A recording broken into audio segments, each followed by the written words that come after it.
Hello, today is March 30th and this is for 4th and 5th grade English. We're going to continue today on quiz 16 over comparison. So if you have that, go ahead and take that out.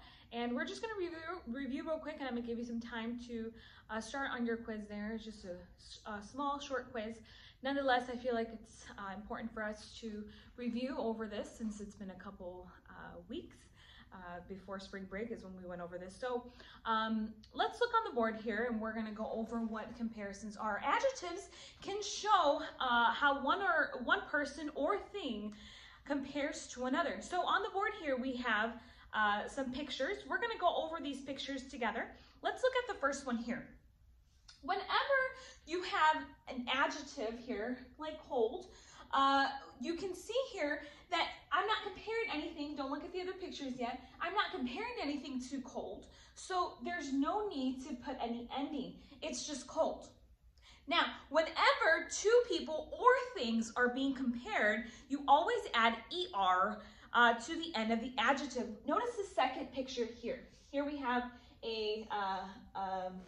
another thermometer here. And this one is now going to be compared with the other one.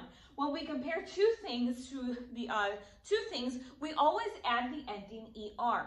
So now it's no longer cold. It's being compared to one more thing, so now it's colder. You simply, most of the time for adjectives, you just add an ER to the end of to the adjective. However, let's look at the next one here. Coldest. Coldest.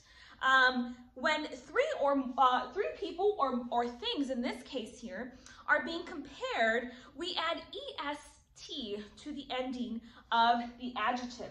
Now we have coldest. So we have three adjectives here that are being compared. Remember, when you just have one adjective and you're not comparing it with anything at all, you just leave the adjective by itself without any special ending. When you're comparing an adjective to two things, now you have to add the ending ER when you're comparing it to two things. When you're comparing three adjectives together, you would add the ending EST. However, I must say this, you don't always just add those endings. Sometimes you have to change the spelling of a word. So let's look at the next picture here that I have. Thin, thin. Notice here, I'm not comparing this, ignore those two pictures here. Notice I'm not comparing thin to anything, it's just thin by itself. However, if I were comparing these two pictures here, now I have a book that's thinner than this one. You see, we're comparing two things here. So I don't just add ER to the ending. If I have a word that ends with a consonant, that is anything that is not a vowel, you must double the consonant and add ER to the ending there. And let me just say this real quick. If it has a short vowel before the final consonant, and we've gone over this before, but again, it's just review. If it has a short vowel before the end of the consonant, and I have to go back and say that, then you double the final consonant and add ER. Does that make sense? So let's look at the next one here. Now we're comparing all three books here, and this one is the thinnest of the three. So notice the ending of this, it's not just adding EST to the word. Now you are doubling the final consonant and you're adding EST. Why, Mrs. Campos? Well, the answer for that is because an I is a short vowel sound. It's the I, thin.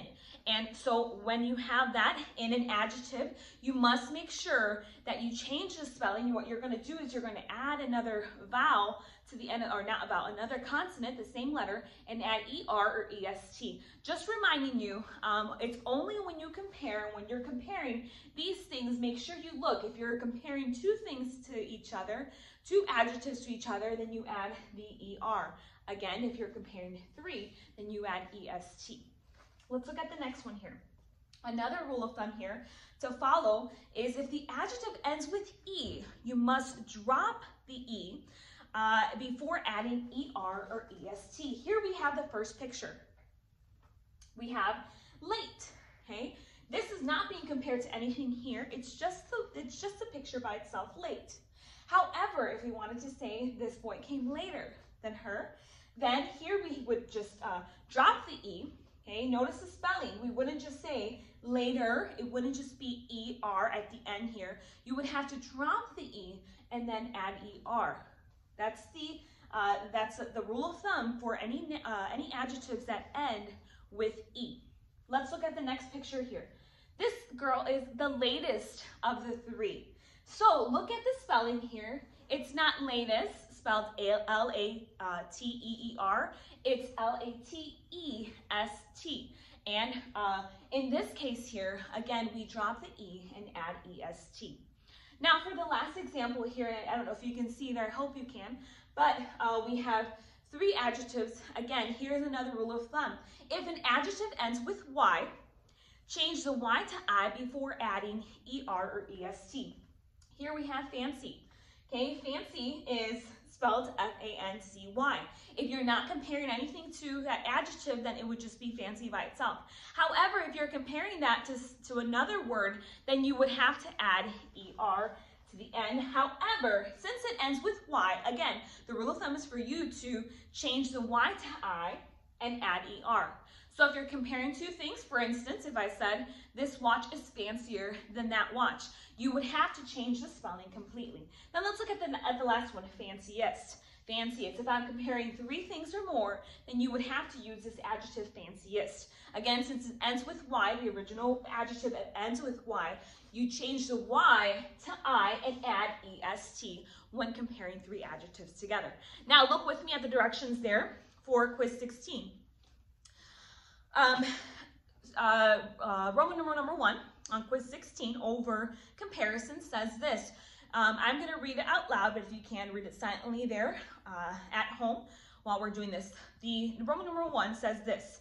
Correctly spell the ER and EST form of each adjective. Number 1 is sad. Sad. So you're going to fill in the next two forms of that adjective. If you were comparing sad or the word sad with something else, with another thing or person, then you would add that special ending. Same thing with the next one. Now you're going to do 1 through 5. Let's look at the second Roman numeral.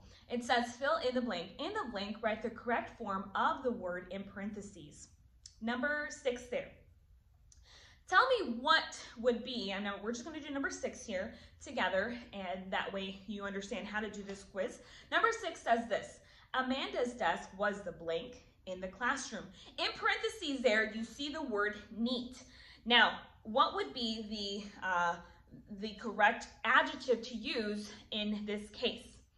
Now, if it's being compared to more than one desk or more than 2 desks, in this case, it's being compared to, I'm sure, more than 2 desks here. So we would put in the blank there for number 6. Amanda's desk was the neatest in the classroom.